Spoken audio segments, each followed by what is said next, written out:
e dini sa shumë që janë andej, se po thoshin që sot nuk ka pjesëmarrje të madhe. Unë po vi nga fundi bulevardit dhe jemi shumë! Po sot nga takon që t'jemi shumë, sepse serbët sa po përtollën Vučićin dhe ne do përcjellim Ramën!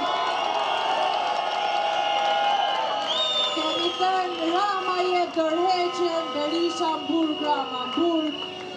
Rama jep dorëheqjen, merr dhe Saliun me vete, ndërsa sot i themi Vučić merr edhe mikun ton me vete!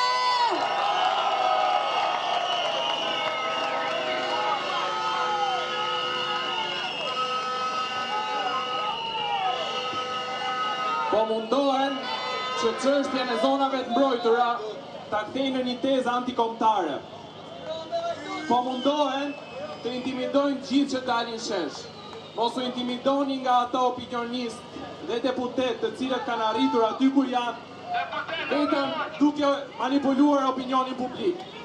Nuk ka asnjë vepër më të lartë për mbrojtjen e adeut, për mbrojtjen e vendit, se sa ruajtja e të ardhmes, ruajtja e natyrës. Nuk ka asnjë mënyrë tjetër më të mirë për zhvilluar vendin. Ne këtu jemi për një Shqipëri më të bekat, më zhvilluar, dhe Shqipëria mund zhvillohet vetëm duke ruajtur pasuritë e saj, vetëm duke ruajtur natyrën, vetëm duke ruajtur burimet natyrore dhe parqet kombëtare. Prej 35 vitesh ka ngapitur laguna, ka ngapitur lumen, malet tona, dhe e vetmja shpresë për një kalme qëndrueshme me këtë politikë makute, e cila do vetëm ngapisin, kanë qenë zonat e mbrojtura.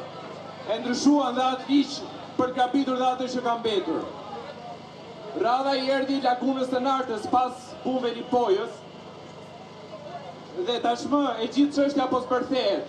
Çështja e Zvërnecit dukshëm është më shumë një çështje e pastrimit parave, ku do ndërtohen banesa më shumë se hotele. Dhe është për të mbajtur atë karrike. Është për t'i shërbyer para spisës që blen karrikët këtu e 35 vjet në Shqipëri. Shqipëria ka vetëm një mënyrë për të zhvilluar, që është duke ruajtur natyrën, duke menaxhuar burimet natyrore. Adeo mund zhvillohet vetëm duke ruajtur natyrën. Faleminderit.